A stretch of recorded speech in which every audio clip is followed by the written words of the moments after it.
होणार आहे. पण 5 ट्रिलियनपासून 10 ट्रिलियनला जायचं आहे, 10 पासून 15ला जायचं आहे, तर आताच्या बिझनेसेसच्या भरोश्यावर आपल्याला जाता येणार नाही.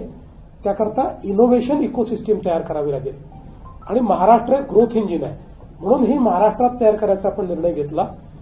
टाटा सन्सनी त्याचा आज जी काही घोषणा केली त्या घोषणेसोबत त्यांनी $11 बिलियन म्हणजे कदाचित 1 लाख कोटीपेक्षाही जास्त इन्व्हेस्टमेंट ही टाटाने त्या ठिकाणी घोषित केली आहे आणि लगेच आंतरराष्ट्रीय समुदायातनं देखील चांगल्या पद्धतीनं त्याला रिस्पॉन्स मिळतो आहे. आजच अनेक इन्क्वायरीज आमच्याकडे आल्या की इनोव्हेशन सिटी कशी असेल ते आम्हाला लोकेट करायचं असेल तर काय करता येईल. त्यामुळे मला असं वाटतं की खूप महत्वाची अशा प्रकारची घडामोड आहे. जी तिसरी मुंबई आपण तयार करतोय त्या तिसऱ्या मुंबईतली एक बिझनेस डिस्ट्रिक्ट आपण काल साईन केलं, ज्याच्यामध्ये 5 देशातनं वेगवेगळ्या 1 लाख कोटीची इन्व्हेस्टमेंट आली. आता आज ही एक नवीन आपण इनोव्हेशन सिटी या ठिकाणी घोषित केलेली आहे. त्यामुळे मला असं वाटतं की ही जी काही आपली तिसरी मुंबई आहे याला एक चांगली चालना मिळाली.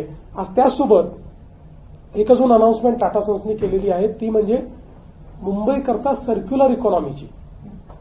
आपल्याला माहिती आहे की आज एअर क्वालिटी आणि वॉटर क्वालिटी या 2 अत्यंत महत्वाच्या गोष्टी आहेत.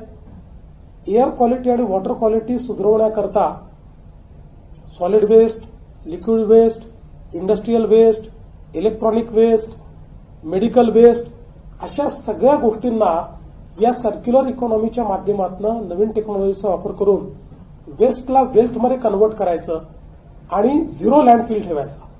अशा पद्धतीनं याचा कॉन्सेप्ट तयार करण्यात आलेला आहे, जो ओव्हरआर्चिंग पद्धतीनं पुढच्या काळामध्ये मुंबईला एक सस्टेनेबल शहर म्हणून या ठिकाणी तयार करण्याच्या दृष्टीने हा देखील एक अत्यंत महत्वाची गोष्ट आहे. आज त्यासोबत आम्ही अनेक करार तर केलेच, पण आज एक महत्वाचा या ठिकाणी एक पॅनल झालं, ज्या पॅनलमध्ये विशेषतः जो काही माननीय प्रधानमंत्री मोदयांनी इंटरनॅशनल सोलर अलायन्स केलेला आहे, या इंटरनॅशनल सोलर अलायन्स च्या माध्यमातून वेगवेगळ्या देशांनी काय काम केलं तर त्यामध्ये महाराष्ट्राची स्टोरी मला प्रेझेंट करायची संधी मिळाली आणि त्यात झिम्बाब्वे असेल किंवा केंद्र सरकार असेल यांनी महाराष्ट्राचं जे मॉडेल आहे ते मॉडेल त्या ठिकाणी अप्रिशिएट केलं. ज्या प्रकारे आपण शेतकऱ्यांकरता वेगळी कंपनी तयार करून 16,000 मेगावॅट डिस्ट्रीब्युटेड पॉवर सप्लायची योजना तयार केली. दुसरीकडे आपण देशामध्ये जेवढे सोलर वॉटर पंप्स लागले शेतकऱ्यांचे त्यात 60% एकट्या महाराष्ट्राने त्या ठिकाणी लावले. आपण त्याच्यात गिनीज बुक ऑफ वर्ल्ड रेकॉर्डमध्ये देखील गेलो. कमीत कमी